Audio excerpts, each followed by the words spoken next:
l'apparition de l'aviation alliée lors de la Première Guerre mondiale, la défense antiaérienne devient l'un des facteurs du combat à prendre en compte par toutes les armées. Les Allemands ne l'oublient pas, mais, faute d'industrie suffisante et d'une organisation pertinente, les premières Panzer-divisions de 1940 ne disposent que d'unités de la flaque détachée de la Luftwaffe pour se prémunir des attaques aériennes ennemies. Ces unités sont lentes à mettre en œuvre, mais heureusement pour la Wehrmacht, la Luftwaffe va balayer du ciel les aviations ennemies. Cependant, avec la perte de la suprématie aérienne allemande, les Panzer-divisions vont devoir revoir leur copie. Mais face à la puissance de l'aviation tactique alliée en 1944, avaient-elles une chance? Leur première solution va être de monter des pièces anti-aériennes sur des châssis de Panzer, ce qui donnera les Flak Panzer. Cette solution apporte une mobilité presque aussi grande que celle des Panzer et leur donne une plus grande réactivité, mais n'offre que peu de place et de protection aux servants.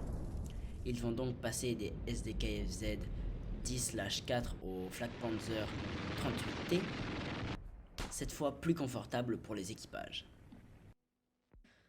Les unités de Flak Panzer sont elles aussi réorganisées en pelotons constitués de deux groupes de Flak Panzer IV armés de chacun 4 canons de 37 mm.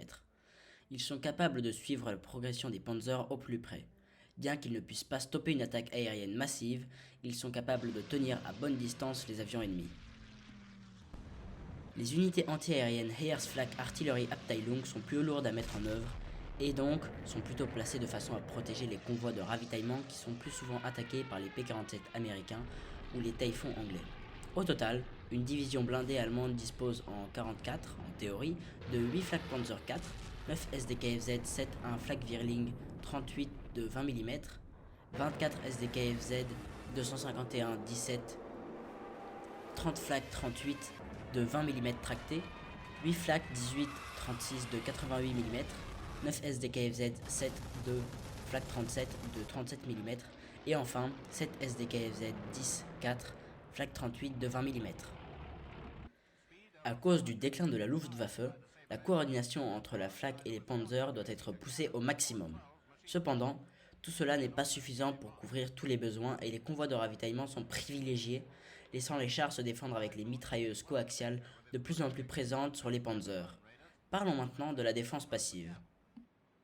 La défense passive consiste à camoufler les Panzers, mais le problème est qu'un Panzer de plusieurs dizaines de tonnes en marche est très facile à repérer et presque impossible à camoufler.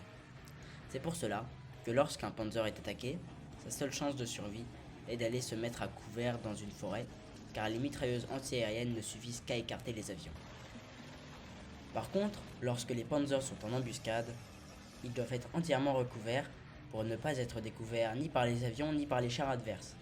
Les filets de camouflage vont donc servir à casser la silhouette du char pour le faire ressembler à une quelconque variation de terrain.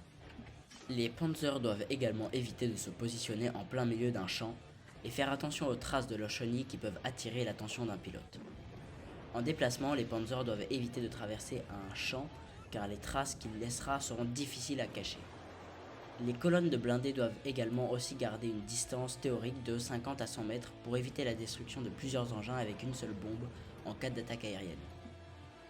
Mais alors, quel était l'impact réel de l'aviation alliée contre les Panzers? En Normandie, les Alliés vont avoir 3 types d'armes pour attaquer les Panzers. Les armes de bord de leurs avions, c'est-à-dire les canons et les mitrailleuses, bombes et les roquettes. Or, les premières manquent de pénétration et les secondes de précision.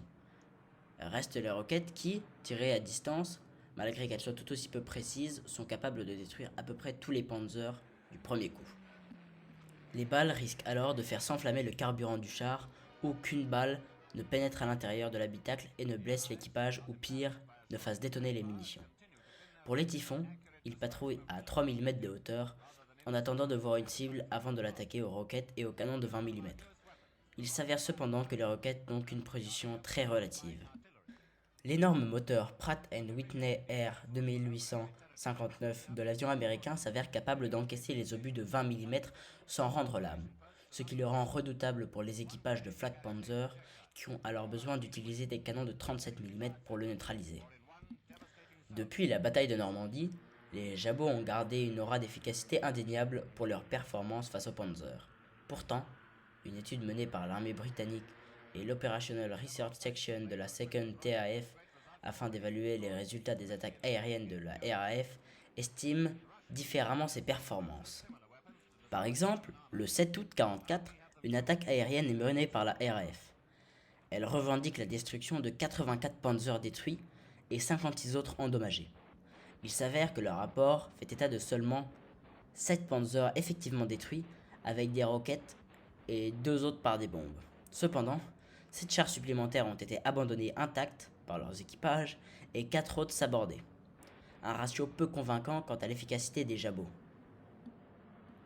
En réalité, l'effet des attaques aériennes était très psychologique. Les équipages allemands avaient extrêmement peur de se faire toucher par des roquettes qui ne leur laisseraient presque aucune chance de survie, alors que pourtant, la chance que ça arrive est proche de 0 sur 100.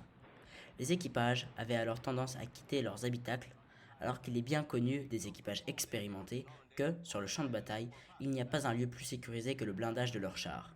En réalité, l'artillerie était plus efficace, mais plus lente à mettre en œuvre et avait un effet psychologique bien moins grand.